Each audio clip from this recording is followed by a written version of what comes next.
bilis. So look number 6 natin. Sobrang interesting to for me because look number 6 is something na pinanghawakan ng lahat ng fans mo dito sa Pilipinas. Like when this photo came out, sabi namin, eto na talaga to. So this was the sparkly dress with, I don't know if you can see it, but it's the one with Eddie Mar at the back. Fixing your dress. Who made the dress? So this dress was by Cherry Verick. And sobrang special niya sa akin dahil Cherry and I started in the fashion industry at the same time. Ito yung mga, alam mo yung nagtatanong-tanong pa yung mga tao. Ha? May reality show before? Parang contestant siya? Hindi masyado, pero ito yung time na parang after college, slightly after college, I was already modeling-ish for not a living, but it was the thing I was doing. And ito yung mga time na parang, Kylie, pwede ko mag-fashion show sa mag-walk for my collection, blah, blah, blah. And at this time, Cherry, kaka-graduate niya lang as a fashion designer from, I'm not sure if it's LaSalle or Sofa. Pero he asked me to walk for him. And I did it for free. Kasi parang wala naman bayad yung show sa shoulder lahat ng designer. So doon nag-start yung relationship namin. Parang I was his parang finale walk. Okay. And nagandahan talaga ako sa mga damit niya. Uso pa dito yung mga sparkle and mga butterfly, yung mga basta mga kinang-kinang. And maganda talaga siya gumawa ng damit. So parang nung nagbinibini na ako, sabi ko, Cherry, damitan mo naman ako. Fun fact, siya yung gumawa ng una kong Filipiniana noong 2015. Okay. So this one was from his parang Paris collection. And then, marami siyang pinahiram na damit sa akin. And this one fit me well. I wore this to a dinner. And the story behind this photo was we weren't allowed kasi our phones inside the dinner. So hindi kami nakapicture. Parang there was only a handful of girls na natago nila yung phone nila sa mga dress nila. Ako walang pockets to eh. Okay. So sabi ko, I just asked one of the candidates, sabi ko, kunwari, Miss Portugal, can you take my photo, please? Just one. Kasi gusto ko mapicturean yung damit para I can give justice also to the designer. Para ma-send ko din sa kanya. As a thank you, diba? So, doon ako sa stage, naggaganyan-ganyan. Tapos, may narinig ako, wait! Let me fix your dress. Ayun na si Eddie Mar nasa likod. Wait! Tapos, inaayos niya yung dress niya. Hindi ko makita. Siyempre, ma-aura ako. Oo nga. Aura-aura ka nga dito eh. I know! Hindi ko na silip. Actually nasilip ko. Sabi ko, Eddie Mar, don't. No, it's okay. Gaganyan siya. No, Eddie Mar, please don't. Gaganyan ako. No, it's okay. Tapos, siguro yun yung picture na take, yung parang I was telling her no, pero post, I need the photo. Tapos Eddie Mar, no. So that was the story of that photo. Iconic na yung photo na yun, ha? But did you realize ano yung impact niya? Kasi syempre pagdating sa Pilipinas, not at all. Oh my God, parang favorite si Kylie. Kasi parang... No, not at all. Hindi ko talaga siya naramdaman. Talaga? I didn't feel na favorite ako na Miss International. Hindi ko siya naramdaman. Super hindi ko siya naramdaman. But dito we keep tabs, diba? Para kaming may checklist, nakakailang appearances na ba to, nakakailang invites na ba to, nakakailang interactions na ba to with the winner. I mean, I know some of these little things are irrelevant, but these are the things na tuwang-tuwa kami as pageant fans. Si Eddie Mar ba, ginagawa ba niya yan sa ibang girls? Or yung time na yun lang inaalala mo? I think I would only know kasi sa akin, kasi nakafocus ako sa akin, diba? She was friendly to other girls, especially to the girls who approached her. Pero actually, tita, when I was in Japan, even though I didn't feel na I was the favorite, I was always invited to do the pre-interviews or parang these group of girls stay. or I was always approached by the Japanese media, or kapag may mga special activities, parang lagi nang natatawag yung name ko, Philippines Day. Diba? And for me, parang wow, syempre that makes me feel good a little bit more. And siguro this is where nga yung pumapasok yung mga, oy, na-invite sa mga ganito, ganyan. Oo, checklist. Diba? So, I kind of felt na they were already somehow in a way gravitated towards me. So, ngayon, not ngayon, pero in a way, that's when my confidence a little started to grow a little bit more. Kakaloka ka. Samantalang kami na nandito, sobrang confident kayo. Now, the next few looks that I am going to show you are actually looks na from the finals. So I didn't really have the time to gather like some of your looks from in between. But I'm just really curious because when I spoke to you couple of months ago, the first time I met you, I particularly remember na sinabi mo sa akin, you toned down your makeup, you only had one pair of earrings. Saan ang galing tong decision making na to? Because of course in the Philippines, when we talk about packing clothes, we usually look up to the Latinas na ang dami-daming accessories, mix and match. Why did you strip off almost everything? I think yung mentor ko was a big influence. He believed in being minimalistic. So, medyo na-carry over ko siya. And when we paired, syempre lahat ng outfits ko nakaplanado na siya eh. And we tried to get the list of activities already. So, nakaplanado na lahat ng outfits. And we saw na parang hindi naman masyado kailangan ng dangling earrings. And I wanted to go a little bit more simple, more chic. Mas chic lang yung look na we wanted to go for. And even with the heels, you wouldn't see me wearing yung platform na heels ever sa competition. Oo nga. Except for yung finale gown and once during the pink dress because di ako nakapalit ng shoes. Nakalimutan ko dalhin. But the finale dress needed a bit of height because the length of the gown was longer and it looked better with platform heels. But every time na susutin ko yung platform heels ko, wag mo suotin. So it was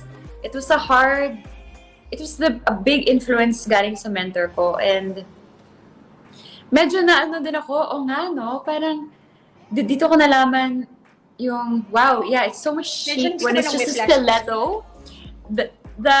Parang na-appreciate ko yung stiletto heel, diba? Yung more of European fashion. So I just want, yun, that was yung inspiration ko. And okay na yung isang magandang pearl earring na actually sobrang bigat nga nun. It may look simple, pero on like the second or third day, dumudugo na yung tenga ko. Parang, it was bleeding na tita dahil ang dami naming inikutan. Dumudugo na siya. Pero, ganun talaga, pag totoo. Sobrang bigat niya. So, nasa bus kami. Dumudugo na talaga sakit. Pero sabi ko, okay, for the Philippines. Kakamit ko talaga to. It was so much easier also to, survive with just one pair of earrings. Pero I had to take care of them.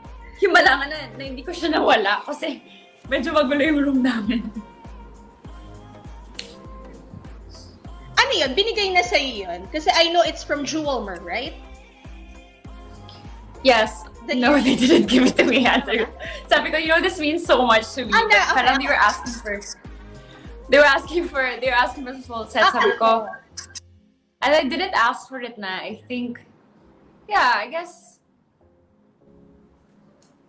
parang nahiya naman ako sabihin na, actually, I think they promised me na you need to return this pair, but we'll give you another pair in return.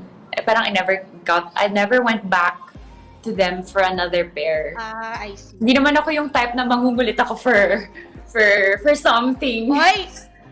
Guys ibigay nyo na ha! Papapulis ko to. Bigay nyo na, Chos.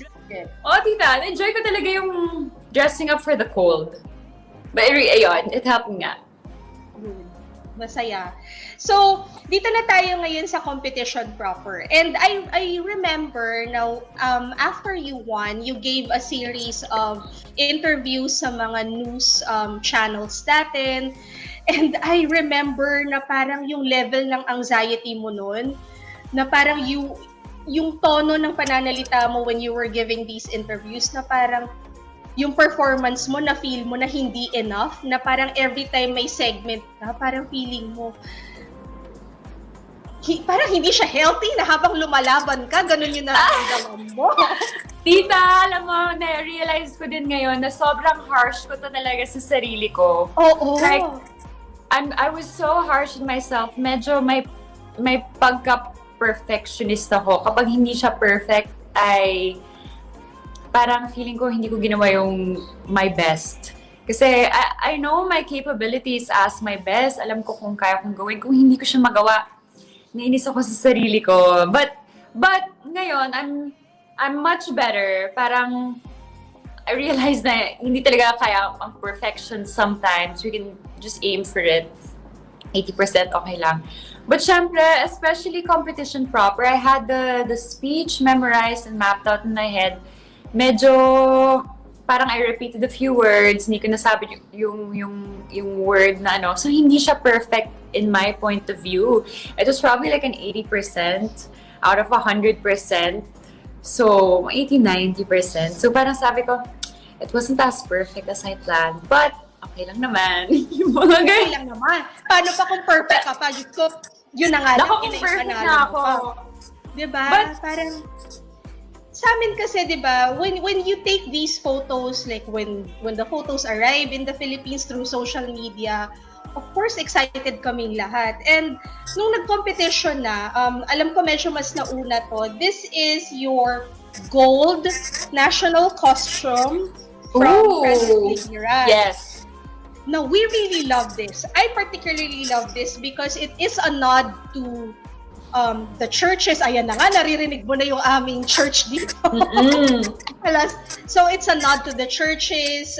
It also showcases Francis Libiran's way of like doing cutouts and construction.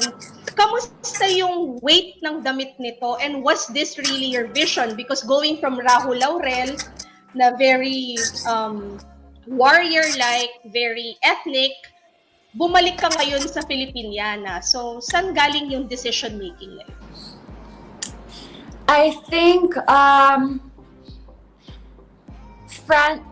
was still deciding whether who would do my national costume when it came to Miss International. And Francis approached me right away. Sabi niya, sino gagawa ng national costume mo? And Siya na nauna. sabi ko, Francis, I don't know yet. Sabi niya, ako na lang gagawa.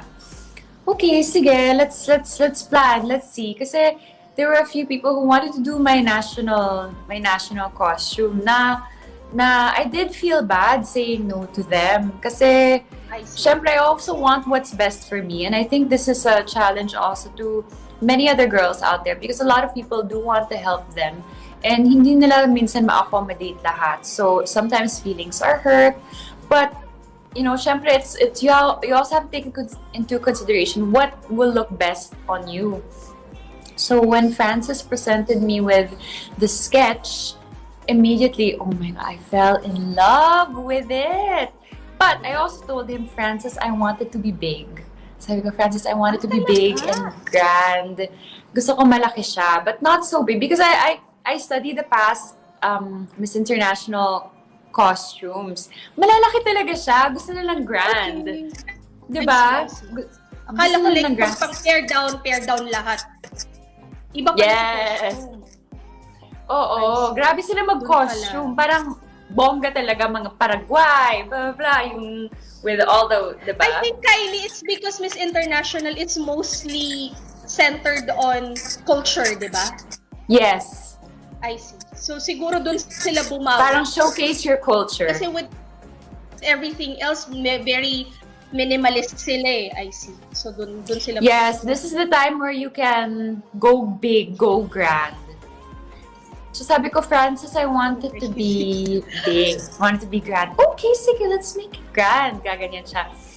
Tapos, he showed me the sketch. I fell in love with it right away. And when I fitted for my evening gown, dun na rin kami nag-fit for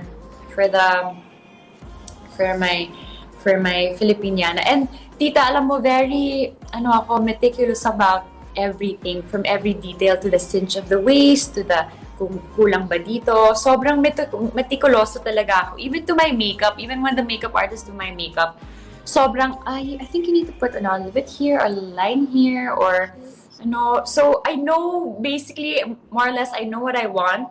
So, every fitting for me matters. So, pinupuntahan ko talaga and I tell them, can you, lift this a bit? Can we... Oo nga. Kita mo yung, kita ko yung details kasi dito eh. So, I'm trying to also check kung... So, si Francis was responsible for the details of it. Actually, I wanted it to be medyo teacup na pero linigyan ni Francis ng trail. Thinking about it now, if we push through with the teacup, look, parang bitin. So, it's good also to have the trail. Parang bitin. Kapag tumalikod ka, so it was inspired by the San Agustin Church. Parang, actually, inspired siya sa Notre Dame. Sabi ko, Francis, mag-Pinoy tayo. Mas San Agustin Church tayo. So it's inspired by the San Agustin Church. And, parang those are his signature cuts. And I think those are... Yes, those are laser cut and sobrang gaan niya. It just looks heavy. Okay. So magaan siya. Sobrang gaan niya. We were a little worried when we saw some of the photos. Of course, now I have access na to some of the really clear photos. But when it first came out, medyo blurry pa yan kasi alam mo naman yung mga puslit na mga kinuhaan na photos ng rehearsal. So akala namin baka mabigat. But magaan.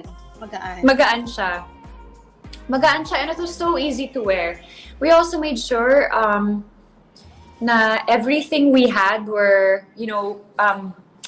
fitting myself friendly. Yung parang, basta magaling si Francis. There was a bodysuit na, so lahat naka-pattern sa bodysuit. May bodysuit, tapos lalagay na lahat ng patterns para isusuot mo na lang yung bodysuit. Parang swak na siya sa katawan mo. Imbes na ang dami pang lagay, diba?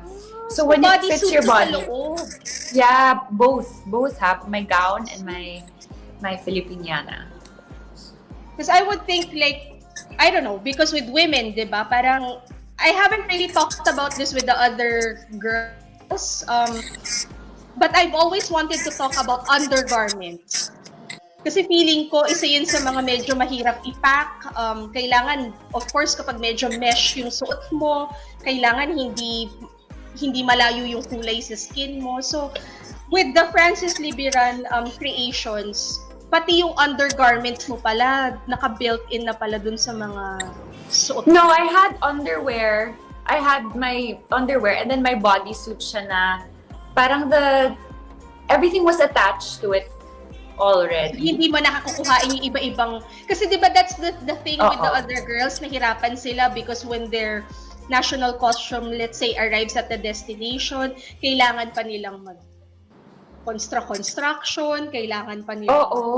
And magaling talaga si Francis, tita. Ang galing niya basta very, for the lack of better terms, very couture, very detailed siya mag-work. Asan na yun tong na to? Nasaan tong national costume? It's with Francis.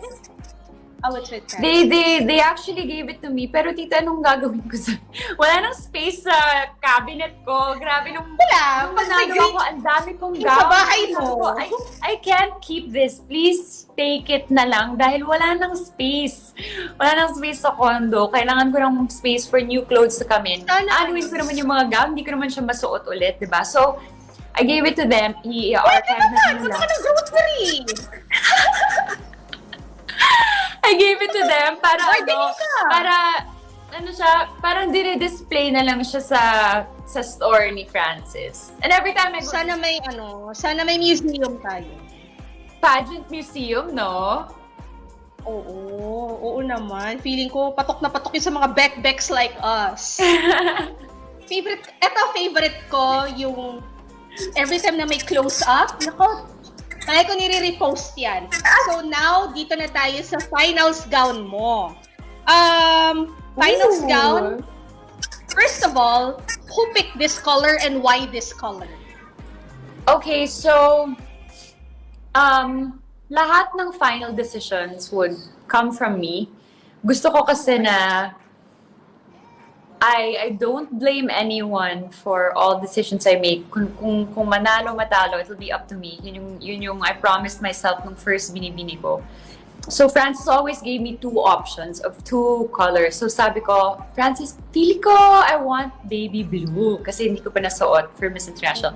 And I want the red one. Di ba? Different yung vibe. Baby blue, tapos red. Oo. Sana may photo ako ng red. Pero nasuot ko ato siya. Di ba? Ganun yung options ko minsan. Very opposite and sabi, okay, let's make you 2 gowns. Minsan magta-3 pa nga yan eh. So, when I fit the blue one, actually I had 3 choices. 1 blue, 1 red, 1 black. Yung black from a different designer. Gusto ng mentor ko yung black, pero sabi ko, Mama, parang masyadong hindi siya black. Black kasi siya eh, so medyo hindi yun yung vibe nung Japan. I felt at that time. And when you're in the country, mafe-feel mo naman kung ano yung gusto nila eh, 'di ba? Magi-gauge mo from everything that's happening. So I chose the blue color, and then but we had a red option and we tried it the night before. Sabi ko, Mama Ru, which gown do you want? Kasi parang I want to go for this was difficult, tita, because so many different people were telling me different things. Sabi ng mentor ko, I want a black one. Sabi ng isa, parang mas gusto ko yung red. Sabi ng isa, I want blue. Sabi ko, oh my God, papahirapan niyo pa ako with choosing kung ano yung this is so crucial, diba? But eventually, parang the light blue one felt right. And yun, it wasn't heavy at all, but later on, I knew na parang it was sparkling on stage, and that's what Francis wanted also, yung sparkle lang on stage, yung makinang and fully beaded. That's what I wanted also, yung fully beaded on stage. The silhouette of that gown is very unusual because when we talk about our pageant girls, usually they would always go for form-fitting evening wear. Paminsan-minsan may magtatahak mag-ball gown, but your gown, the silhouette of your gown was a princess cut na parang in between a ball gown and actually nga, tita, no? Oo, diba, hindi siya masyadong form-fitted. Oo, hindi siya yung Baba-Boom, diba? Like Coca-Cola body type yes. Gown. So, for us, Francis decided on this. I think he decided. It was Francis's choice and his team's choice. But syempre, I think I had 3 fittings for that, and we altered it to my body. I think in Japan, maybe I gained a little bit of weight. So, wag ka masyadong lumaps dahil baka hindi na magkasya. May mga ganun may mga girls na hindi na nagkasya yung final dress nila. Ako siguro yun. Siguro ako kasama doon. Kasi I remember yung trip ko sa Japan noon. After 5 days, sobrang taba ko na. I stayed there for 20 days. Pagbalik ko, hindi na kasya yung uniform ko. Parang panibagong uniform na tayo. Oh my goodness! Kasi daming laps. Daming laps, diba? So, pero nakakatuwa kasi, of course, the blue gown now, we have doll makers na gumagawa ng dolls in their likeness. It's so nice na pag nakikita mo yung details, it's so similar to the details of the actual gown. And so intricate, it's so detailed, it's so grabe yung craftsmanship also. And tita, when you look at these gowns, no? When you look at them close up, mas maganda pa siya. Parang in photos maganda siya, but if you look at it close up, ang ganda niya talaga. Parang artwork. Alam mo yung artwork talaga siya. Alam mo, I had the privilege of covering one Francis's bridal show. Kasi di ba before nagsusulat ako for Wedding Essentials, so na-assign ako doon. And ang ganda-ganda nung pwesto ko kasi nasa harapan ako and I could move around documenting everything. And this was the collection na very similar yung color palette doon sa sinuot mo. Very blue, lavender. And this was also his collection na he kind of went all out with the embellishment. So I could just imagine na nung 2016 na suot mo yun, ganun na talaga ka-fine yung details nung suot-suot mo na damit. And did you feel like you were wearing jewelry? Because it looked like jewelry. Yeah, tita, I felt like I was wearing this... parang... I probably lack terms, but I was wearing this piece of art na each one was beaded by hand, so you could see the detail pa lang. And I could see how beautiful it was. Syempre ko sorry pero comparing it to like the, nga, maganda talaga gown ko, di ba? Looking at ko. Makapit bahay mo. Gown yan. Syempre competition muna. So syempre looking at the other gown, magandang nasuot ko, di ba? Galing talaga. No, honestly, tita, ang galing talaga ng mga Pinoy designers. Walang nakamatch dun sa... Just give them a chance, no? Now, this one, look number 3, nanalo ka na. But I find that this is very interesting for two things. First of all, it's really quirky. And then second, I remember... I don't know if it was going to be, I don't know if it's positive or negative, but I particularly remember writing something that, bakit hinugot na, oh my God! Todo. Is this the Is this the lobster? Okay, so the lobster. It is the lobster dress. There you go. Dress. Anyari, parang hindi ready mga Pilipino sa lobster dress. Kwento ka lang talaga. Ang daming sinasabi ng mga pageant fans.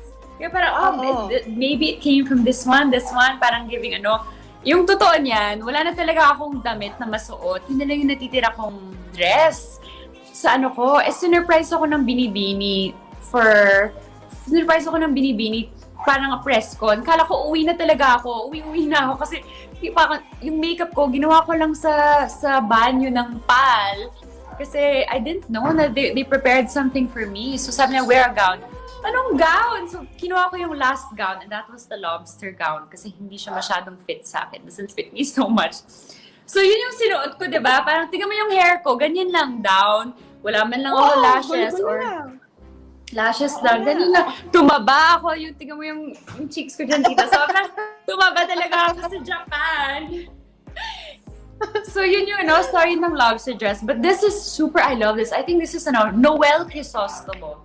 Noel Crisostomo. Noel Crisostomo. I love this color. And I wore a yellow dress na ganito na parang may crabs at or lobster. Sobrang gusto ko yung kulay niya lang and the fit was nice. It's a bit too long for me. But it was Oo. Medyo mahaba lang siya sa akin. Pero yeah, yun yung story, tita. Wala na talaga akong masuot. Gusto ko lang sabihin, pero feeling ko I was busy at that time. Kaya statement yun parang hindi ready mga Pilipino. And so, I remember I had to explain. Well, hindi naman ako required. It's just that since enthusiast ako and I know that it was originally taken from Elsa Schiaparelli.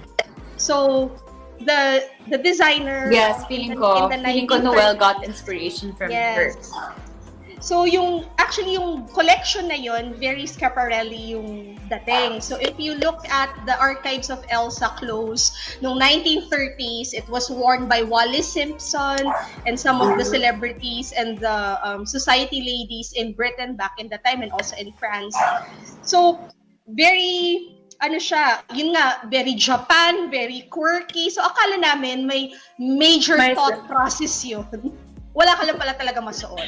Wala talaga ako masuot, tita. That was my last remaining gown. And if you saw, I think one of my activities for Miss International yung yellow, nasuot ko na ulit dahil wala na talaga akong damit.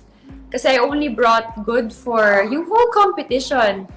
Hindi na ako nagdala for after, yung parang 1 or 2 weeks kami, di ba? Naubos na talaga yung clothes ko. So, nagpadala ako sa parents ko ng clothes. And then we had so much activities pa. So, yung iba, sinuot ko pa. So, nag-reuse ako. So, girls kapag pasabak ng Miss International, palaging may extra maleta para just in case manalo ka. Just in case. Just in case. So, is the one that was just really pretty. Siguro feeling ko eto na talaga yung nag-all out na si Francis. This was your terno from your homecoming. This one I like. Parade. I love that. Everything yes. About this, like even I your love makeup, everything. Oh my god, I love that. Yes.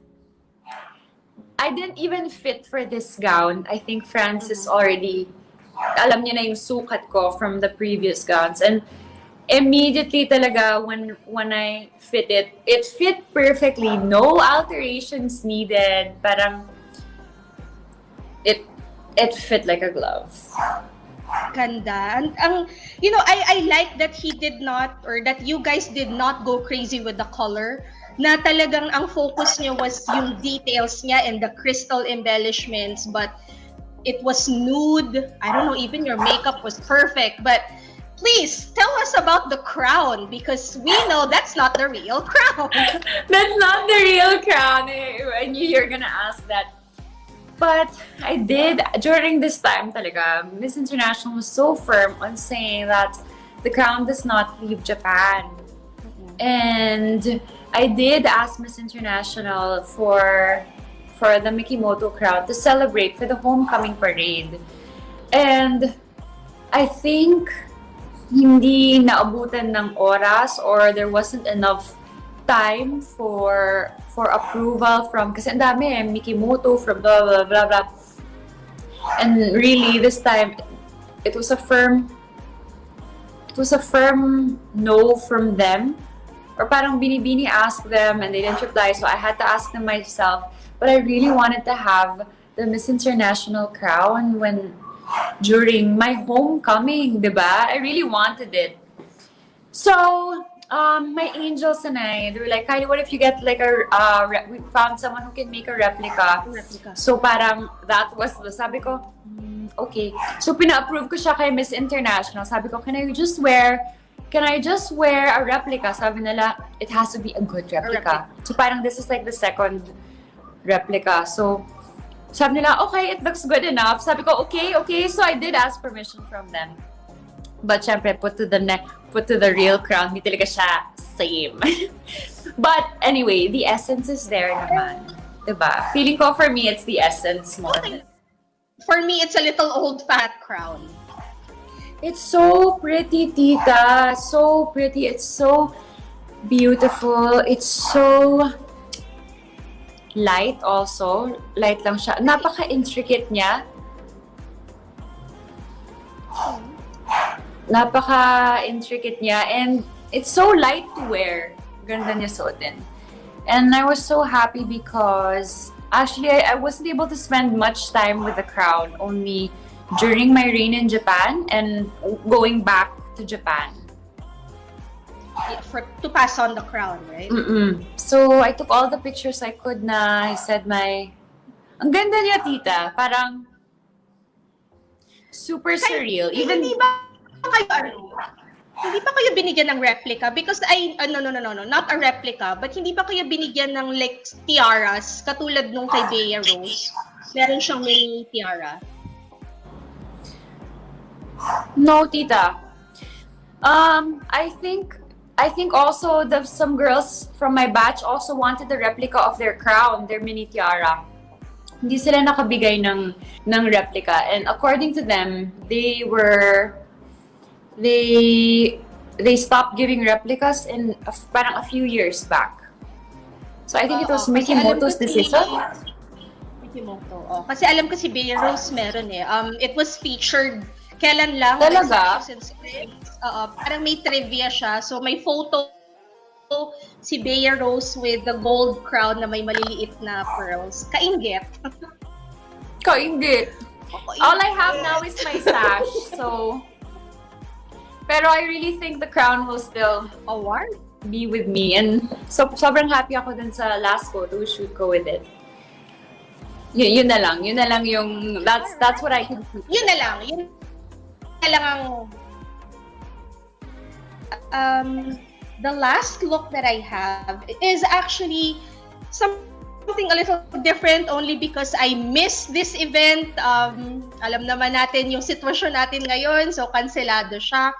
So, you've worn a lot of designers in the past, and then of course, you're associated with your partnership with Francis, but this one was the black Carrie Santiago gown or terno that you wore at the ABS-CBN ball. So it's very typical of a Carrie Santiago. What made you decide to wear this when you've been wearing Francis left and right? I think I wanted to go for something different. And Mama Carrie was always in my mind. Parang hindi ko pa siya nasuot ever, but I've always been such a big fan of Mama. And I think I was deciding who to wear for the Star Magic Ball, and I asked Mama, sabi ko, Mama, can you dress me up for the Star Magic Ball? Would it be okay? Sabi niya, yes, darling, wait lang. 7 a.m. ko pa siya tinext. Sabi ko, Mama, can you, I know it's a bit, not a bit late, pero I know it's a bit late, but can you dress me up for the Star Magic Ball? Sabi niya, yes, darling, sure, it would be an honor. Sabi ko, oh, thank you so much, Mama. So, yes, so actually, he designed the white gown for me. Nung pinadala niya, sabi ko, Mama, parang it's not what parang hindi siya fit talaga. Hindi talaga siya fit. Sabi ko, can I just borrow this? Can I just pull out? Can I just pull out from... Sabi niya, sabi niya, darling, that's model size. It might not fit you. Sabi ko, is he calling me fat? Sabi ko, that's model size. Sabi ko, Mama, baka kasya naman ako dyan. Diba? Ano? Baka kasya. No, darling, that's model size. Din naman ako. Model din naman ako. Sabi ko, oh my God, did I gain weight dun sa measurement natin? Diba? Parang, either this dress was supposed to be for Gazzini or nasuot na or something. So he just put on sleeves. Sabi ko, okay, Mama, sige, that's nice naman. Talaga, hindi pa ako nakakita ng Carrie Santiago up close, apart from yung gown na ginawa niya for Gazzini nung finals. So, naka-chronicle ko lang yung mga previous collections niya, pero hindi ko pa talaga nakikita yung paano siya mag-manipulate ng fabric na ganun ka-intense. Kasi yung kay Gazzini noon, parang solid na gown, tapos yung fabric manipulation sa may bust area lang. So, siguro grabe yung details din, no? Kasi hubog na hubog sa katawan no? Sobrang ganda ng... And walang fitting yun, tita, ha? I think Carrie fits it on... very intricate din siya gumawa, but she fits it on a mannequin na talaga na size ng katawan mo. So you don't need a fitting. And yes. Kylie, my last question, I don't want to keep you up anymore, but my last question is this. Like we mentioned earlier, Binibining Pilipinas now has Miss International as the highest crown. And there are some girls who are like in the running for that particular crown lang talaga. Anong maa-advise mo pagdating dun sa as early as now? Like, alam ko wala tayong definite date for Binibining Pilipinas. Right now, these girls are experimenting on looks, but what can you advise them para naman hindi sila masyadong malihis when it comes to being inspired on what it takes to be a Miss International and kung ano ba yung kailangan na look talaga ng Miss International. Because baka naman hindi na kami ganun ka-accurate in saying na, oh, they want someone doll-like. Baka naman nag-evolve na rin yun. Sa pagkakakilala mo sa Miss International, ano ba talaga hinahanap nila? Wardrobe and styling-wise. Wardrobe and styling-wise, I think I would say more tailored fitting pieces, more classic pieces. But right now, I don't think they should parang be so perfect. Parang don't be afraid to just experiment and put bits and pieces of yourself in it. I think fashion has evolved so much now, and especially looking at the street fashion ng Japan, no? So it would be also fun and quirky if you involve parang some sort of, for me, if I would probably compete now, some sort of some edgy or parang hip look, diba? I think that would be quite fun. Para it's not so, alam mo yun, so perfect, so prim and proper perfect. But, hindi na masyadong diba? frilly. Kasi when we think about Miss International, we think about princesses, we think about tulle, we think about ruffles, and, you know, light and ethereal I think looks. I think it should also, it should also showcase who you are as a person. Parang don't make the dress carry you. I think you should carry the dress, no matter how beautiful it is, because there are some beautiful gowns or dresses out there that, you know, in itself is already work of art. Pero sometimes na overpower niya yung ikaw. So ano ba yung tamang piece of garment that will showcase you as a person, and alam mo yun, not something that would overpower you, but also something that you also wanna put to their heads na ako to, diba? All right. So there you have it, girls and future candidates. Pag binibining Pilipinas at Miss International na talaga yung crown that you're gunning for, siguro hindi na lang dapat din talaga mawawala yung individuality, no? Kasi I think yun yung medyo nakakalimot yung mga girls ngayon. When they try to set looks, thinking na baka brownie points yun sa organization, but yeah, just don't lose yourself in the process. And who better to give that advice than Miss International herself, Kylie Verzosa. Maraming salamat. Thank you so much. Thank you so much, Lita. Yes. So, thank you and good evening. Goodbye. Good evening, guys. Super appreciated this.